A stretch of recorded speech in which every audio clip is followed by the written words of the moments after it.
solo matches. Exactly. Now, they returned to WWE, and we all saw that, and we can see that they are definitely out of the water, so to speak. These young guys are running circles around them. They're kicking their asses. There's no way the Dudleys can hold up to these guys. One of my favorite teams out there. I don't think they can keep their breath. They're not young guys either, but one of my favorite teams is the Wyatts, and we talk about developmental characters and whatnot. Yeah. These guys have it. Most These of them guys are have in their mid to later 30s. the character, for Bray. He's right? In his late 20s. These guys have a character that they're developing, moves that they use, and they don't use finishing moves every 5 seconds.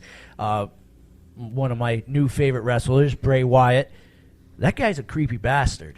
And when he gets on the mic, he has what 95% of the wrestlers are missing. Mike skills And believability in his character.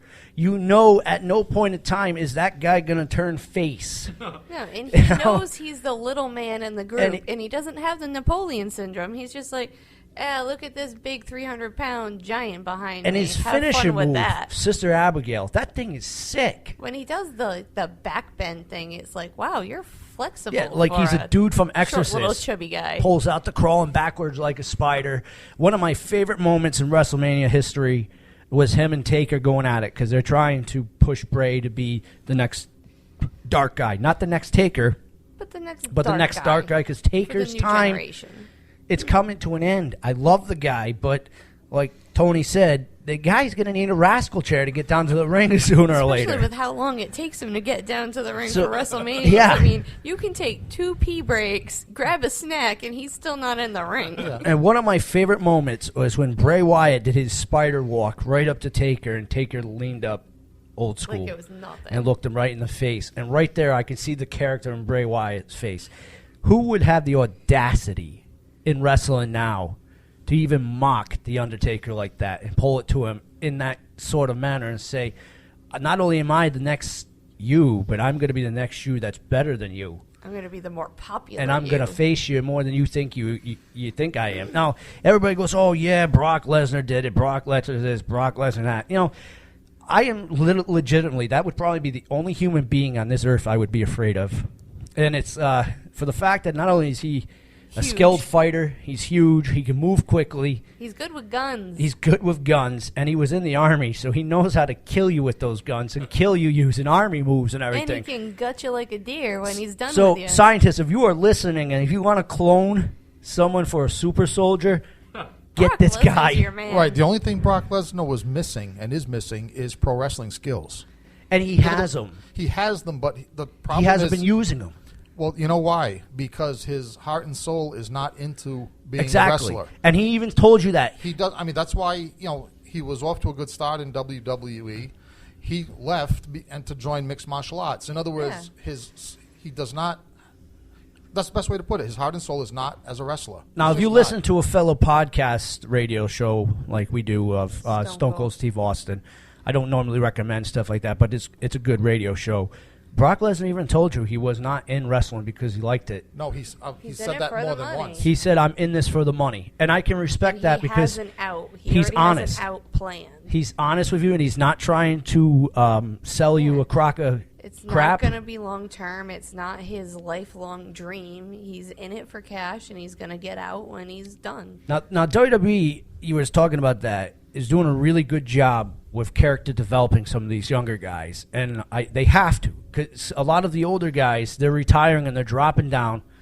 And there's not enough character. You can't replace them. You can't have a dude in a singlet standing there with no mic skills and be entertained. Sometimes I'm looking at some of these older wrestlers on TV and I'm thinking, how many years before we're sitting next to them at a convention? Right. And everybody gets... Some of them we already have. Everybody in this room got mad that Triple H got the title. And I understand the anger in this. And I understand everybody sitting back saying that pissed me off.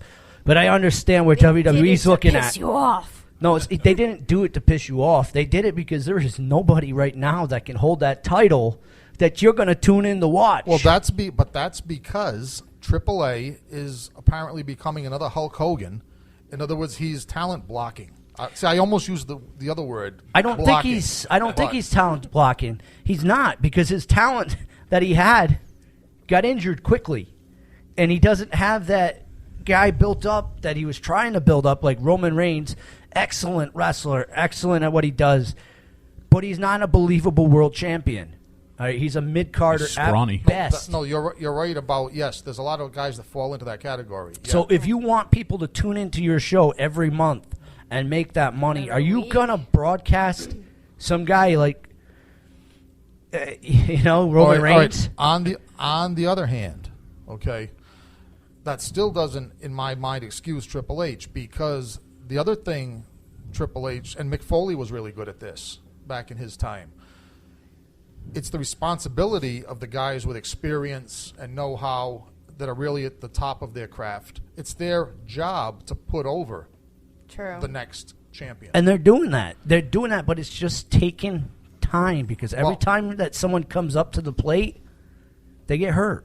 And there's something wrong with this formula going on right now. We were talking about that off the air. I hope somewhere in a back room, somewhere in WWE Universe, the wrestlers are talking about protecting each other because you've never seen a string of injury. I mean, we've all been watching wrestling since the 80s. You've never seen a string of injuries Tony, like this. Do you think that's because they're not good at it, or do you think that's just because the atmosphere there now in the locker room, they're just hostile and they're trying to hurt each other? I think it's a generational thing. I think they're pushing themselves to put themselves forward.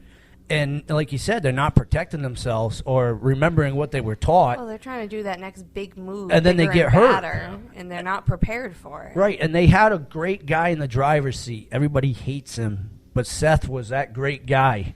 He was boring and obnoxious. No, he was not boring. His title matches were awesome, and he pissed you off. He was doing what he was supposed to. He was that next big bad guy that was coming up, that was giving you the match that you knew, like, no matter what, this guy's going to come over and he's going to win this. You book him against Brock Lesnar, and how many people counted him out? Said Brock Lesnar's going to kill him. Everyone knew Seth would cheat to win. Yeah, but that's his character. So clearly he would be put over. Well, cheating to win, that's the old Ric Flair tradition of champion. That has a lot of appeal to it. And this character is, I'm not saying a Ric Flair, but he's a newer style of Ric Flair. Oh, that's cruel to Ric Flair. No, it is not. Because Ric Flair is way better. No. Nurse Misery. He did not say he was as good as Ric Flair. That's not what he said. Ric Flair, even in his start-off days, modeled himself off after other wrestlers. You can see that Seth is modeling himself after other wrestlers and taking pages out of their books. It's not a fact of who's better and who's not. This guy's got to take some pages out of there to develop a character that's new. And whether it's just Triple H or Ric Flair or whoever it was, his formula succeeded. When he turned around and he smashed Roman Reigns with those chairs and beat the living crap out of him with it in the ring, there wasn't a single person that wasn't standing there with their jaw dropped. And somehow you knew that this was going to happen, but you still were shocked it did. You're kind of like, I hope it doesn't. Now that's the skill of a professional wrestler, to do exactly that. And he got hurt. And then, of course, a lot of people rely on your favorite, John Cena, also hurt. Here's a good example of someone that he is above a lot of these wrestlers, and he was driving a lot of the young kids forward. Mm-hmm. He dropped himself to mid-card level. Not too many champions are willing to do that. And he got hurt. Another good example of it, Chris Jericho. He's thrown his name into the thing of it, and he started to drop. I got the old-fashioned... you got 5 minutes, I got the Booker boy. T 5 minutes. 5 minutes. 5 minutes. Somehow that hour's gone. Right, that hour is gone. So let's wrap this up with a little... We'll go down to some Black Sabbath after this. This is Chuckles Crypt, Rhode Island Free Radio, when we were talking all things professional wrestling. To all those nerds out there... Which started off all things horror movies. We did. Yeah. We went from horror to wrestling. To all you nerds out there trying to get a St. Patrick's Day date, happy hunting, and hopefully some of those... St. Patrick's Day. It's not it. St. Valentine's Day. Shut up, Nurse Misery. Drink enough. It's fine. So here laughing. You know, when you get perfect, I'll give this mic to you. Until then, shut your pie hole. Wow. So let's tune into some Black Sabbath. Nothing like finishing off the show with some good old-fashioned domestic violence. Am I going insane? Chuckles. Yes.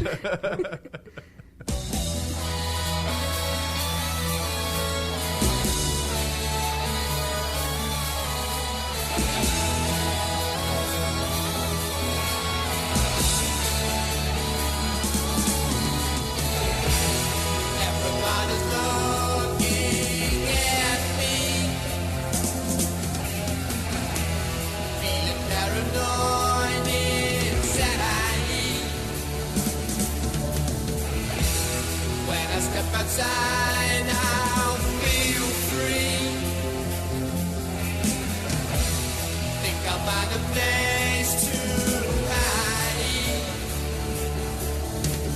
Tell me, people, am I going insane?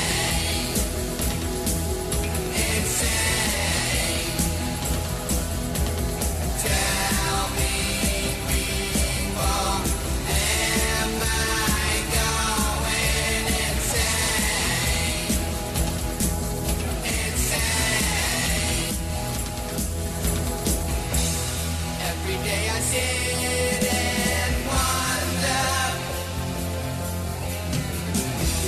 how my life it used to be. Now I feel like going under. Now my life is hard to see. So tell me, people, am I going insane?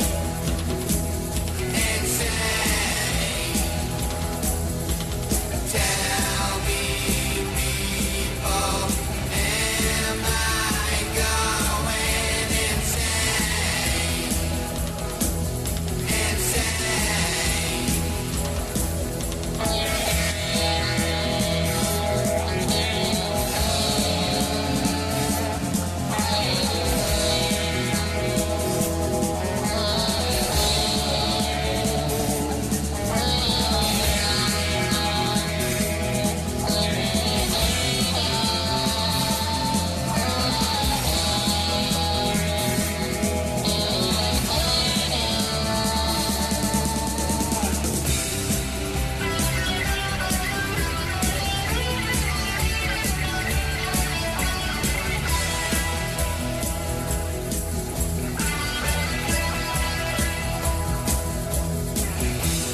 So I'm telling all you people,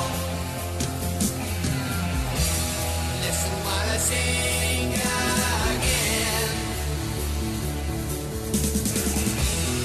If I don't sound very cheerful,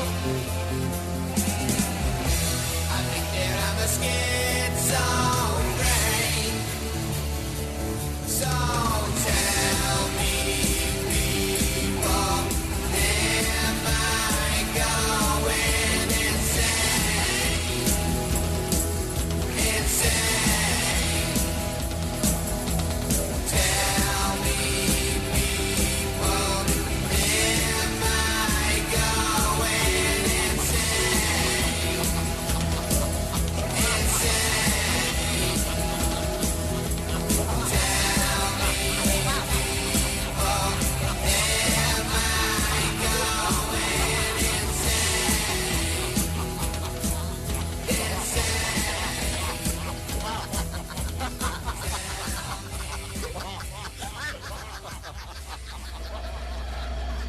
Listen to the sound of footsteps in the dark, to voices that may not be